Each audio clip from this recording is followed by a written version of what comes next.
Hi, everyone. My name is Ben Conroy with the National Sports Media Association, and today we are talking to 2022 Oklahoma Sportswriter of the Year, Jenni Carlson. Jenni, thank you for taking the time to be with us today. Absolutely, a pleasure. Thanks. So, Jenni, I wanted to start at the beginning here. I was wondering how you got your start in sports writing, maybe the first job you have, and then if you could talk me through your career path to where you are now. Sure. I have a fairly short resume, quite honestly. I graduated from the University of Kansas in May of 1997, and I graduated on a Sunday, and the very next day I started work at the Kansas City Star. I was a high school sports writer, was my first job out of school, and I did that for a couple years in Kansas City, which I think was hugely important to where I am today. I think you learned so much about the sports media industry covering high schools. So I did that for 2 years. I loved it. And then I got hired here at the Oklahoman in the fall of 1999. And I've been here ever since. And sports columnist here, which is, although I've been here for a while, this is actually a place where the sports scene has changed. We became a major league city while I was here. It was a college sports area before, which was great. But then we gained the Hornets when they had to get out of New Orleans after Hurricane Katrina, had them here for a couple years, then got the Thunder. So it's been the city has evolved and my job has evolved, but I've got to stay put in the same place. Awesome. And you kind of touched on it there, but obviously you've built a very long career there at the Oklahoman. I was wondering, what are some of your favorite parts that you love the most about working there and in the city of Oklahoma? Well, first and foremost, the people I get to work with. We have a great staff, and we've had a great staff over the years. Consider just tons of great coworkers, but more than that, great friends. I've gotten the honor of working with so many great people, none better than my fellow columnist Barry Trammell, who I know has been an Oklahoma Sportswriter of the Year as well. So I'm happy to join him in the ranks. But just the people that I get to work with at the Oklahoman are top of the list.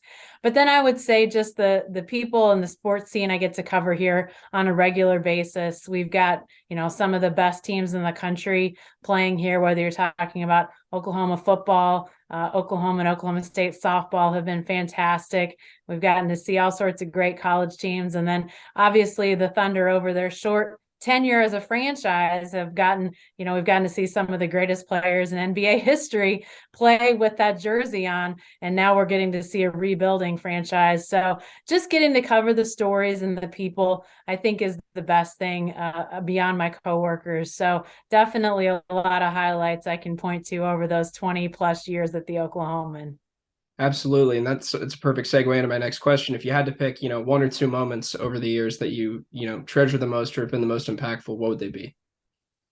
Well, and as with any job, there are times that we have to cover unfortunate stories. And I think the one that stands out first and foremost to me was the year that Oklahoma State's men's basketball team had a plane involved with a crash and lost 10 members of the basketball family, if you will, two players and eight others that were involved with the men's basketball program. So just such a difficult time and, such a hard story to cover. We were obviously not part of it, but we felt like their radio play-by-play person was one of the people killed, and it was one of ours, one of those extended family members in the sports media. So it hit that as well. Their SID was also involved. So it was definitely a hard story to cover. But I felt like, we really, we tried to give it the care and understanding. There was not a lot of understanding in a situation like that, but just the care that we felt if that was one of, somebody within our walls, if that had happened to one of ours, that sort of understanding and, care that we would give them, we tried to extend to the families involved. So that was definitely one that comes to mind.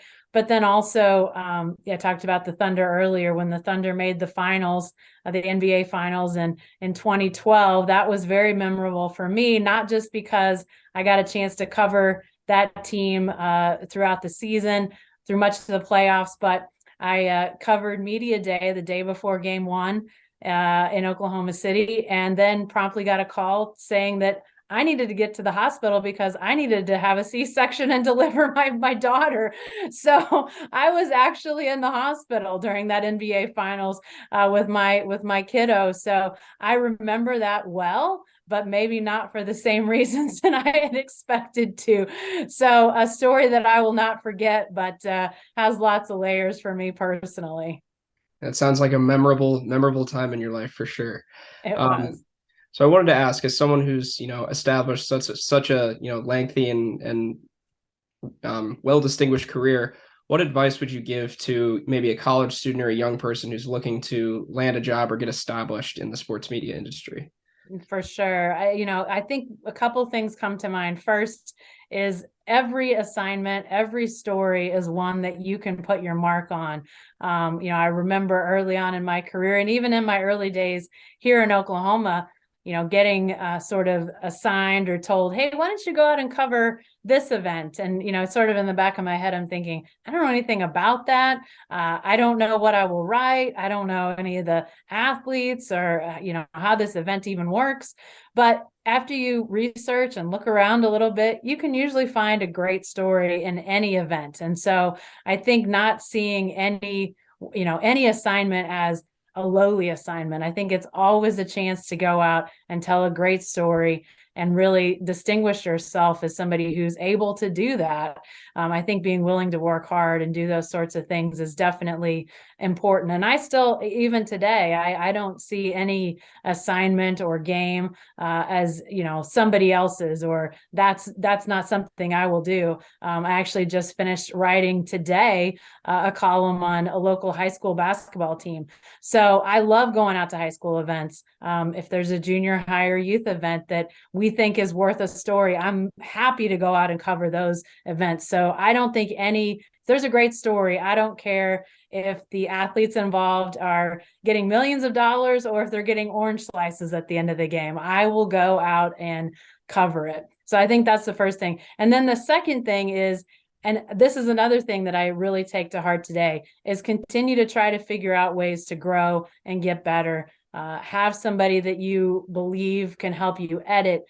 Look for the best in what you're doing and producing, and always be open to hearing those constructive criticism moments. I think those are important, whether you've been in the business for a month, a century, not a century, a decade. If you're in a century, that's something else. But a decade, or many decades. I think it's important to have those sorts of continuing growth moments in your career to continue to get better, because we're never perfect, and I think we can always have room to improve. So I'm always looking for those myself. Absolutely. Good advice for sure. I wanted to ask about what it means to receive this award as someone who puts, passionate about their job and puts a ton of work in. How much does it mean to have the work that you do culminated in a Sports Writer of the Year award?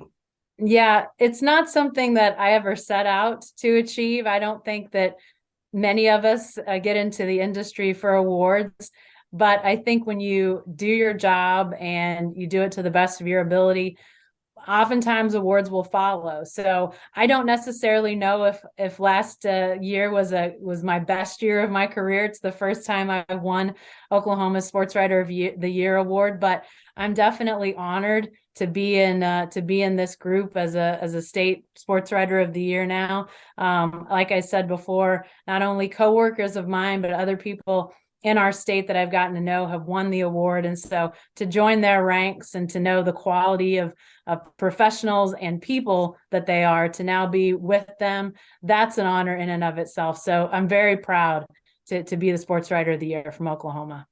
Absolutely. And you touched on this earlier in the call that you just finished up a column about a high school basketball team. I was wondering, is there anything else you're excited to work on in the near future, or for the year of 2023 in general?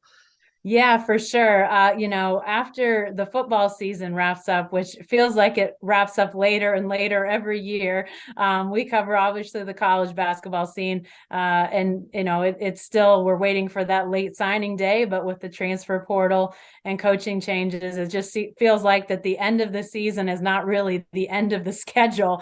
It just keeps going. But as soon as the football season starts to wind down, I start to focus more on what's coming up in the wintertime. I have my list of stories that I want to get to. I actually found out last week about we've got again, it's a high school story, but a local high school powerhouse that's won several state championships in a row, team state championships. They've got a young man who's a special needs student in their school who some of the wrestlers off this very high-powered team went to him and asked him to join the team this year.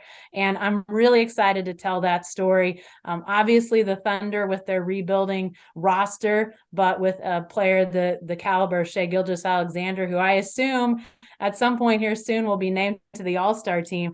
That's a really exciting story to cover on an ongoing basis. And then here in Oklahoma, come springtime, we become kind of a softball hotbed. We're the home of the Women's College World Series here in Oklahoma City, has been here for 3 decades almost. So we have that event, which is a huge event. And then Oklahoma and Oklahoma State have become 2 of the best teams in the country. So getting a chance to potentially see them play each other for a national championship this year, we came very close last year to that. Oklahoma State just missed out on making the finals. Oklahoma did and won. But if we have a chance to see them play each other for a national championship on state soil, sign me up for that. I'll be there every inning, every pitch. I can't wait. Absolutely. Sounds like a lot of special stuff on the horizon. So we'll all certainly keep a lookout for that. Thank you again, Jenni, for taking the time, and congratulations. Thanks, Ben. I appreciate it. No problem.